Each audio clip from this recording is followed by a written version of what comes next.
નમસ્કાર. ચાલો આજની આ રસપ્રદ ચર્ચામાં સીધા જ કૂદી પડીએ.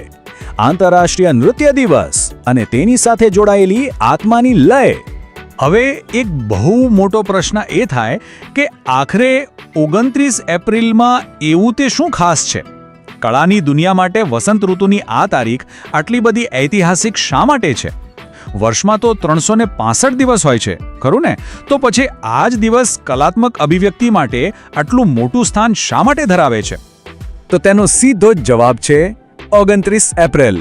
જી હા, દર વર્ષે આ જ તારીખે આંતરરાષ્ટ્રીય નૃત્ય દિવસની ખૂબ જ ભવ્ય અને વિશ્વવ્યાપી ઉજવણી થાય છે. આ એવો દિવસ છે જે ખરા અર્થમાં સમગ્ર વિશ્વને એક તાંતણે બાંધવાનું અદ્ભુત કામ કરે છે અને કળાના માધ્યમથી વૈશ્વિક એકતાનો સંદેશ આપે છે. આ દિવસની ઉજવણીના મુખ્ય હેતુઓ ખૂબ જ સ્પષ્ટ છે. તેને 3 મુખ્ય પાયા પર રચવામાં આવ્યો છે. પહેલું, નૃત્ય કળાને વૈશ્વિક સ્તરે પ્રોત્સાહન આપવું. બીજું, દુનિયાભરની અસંખ્ય અને ભિન્ન ભિન્ન નૃત્ય શૈલીઓ પ્રત્યે આદર વ્યક્ત કરવો. અને ત્રીજું, સમગ્ર વિશ્વમાં સાંસ્કૃતિક જાગૃતિ લાવવી. એટલે કે આ માત્ર કોઈ સામાન્ય ઉજવણી નથી, પણ કળા પ્રત્યેની આપણી એક બહુ જ મોટી વૈશ્વિક જવાબદારી છે. વિભાગ: ભાવનાઓની અભિવ્યક્તિ ભૌતિક સીમાઓથી પર. અહીં એક બહુ મોટી ગેરસમજ દૂર કરવા જેવી છે.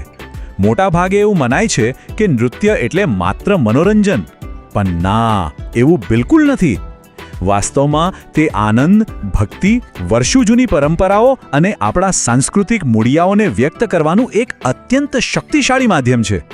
મનુષ્યની સૌથી ઊંડી અને પવિત્ર ભાવનાઓ જો સૌથી શ્રેષ્ઠ રીતે પ્રગટ થઈ શકતી હોય તો તે આ જ માધ્યમથી થાય છે. અને આ બાબતનું સૌથી ઉત્તમ ઉદાહરણ કયું હોઈ શકે? પ્રાચીન ભારતીય શૈલીઓ જેમ કે ભરતનાટ્યમ અને કથક.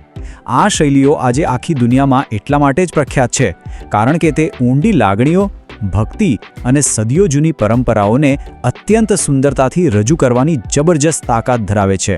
આગળનો વિભાગ: આધુનિક નૃત્યના પિતા, ઐતિહાસિક પ્રેરણા. તો આ આખી ઉજવણી પાછળ એક ઐતિહાસિક પ્રેરણા રહેલી છે અને તે છે પ્રખ્યાત કલાકાર જીન જ્યોર્જ નોવેરે. આખી દુનિયા તેમને આધુનિક બેલેના પિતા તરીકે ઓળખે છે. અને પેલો 29 એપ્રિલ વાળો પ્રશ્ન હતો ને, તો 29 એપ્રિલે બીજું કંઈ નહીં પણ તેમનો જન્મદિવસ છે.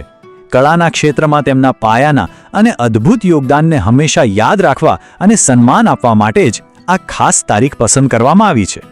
અંતિમ વિભાગ: જીવનની લય, એક સાર્વત્રિક ભાષા. આજની આપણી આખી ચર્ચાનો સાર આ એક જ શક્તિશાળી વિચારમાં સમાયેલો છે: જ્યાં શબ્દો નિષ્ફળ જાય છે ત્યાં નૃત્ય બોલે છે. આ વાક્ય ખરેખર વિચારતા કરી દે તેવું છે.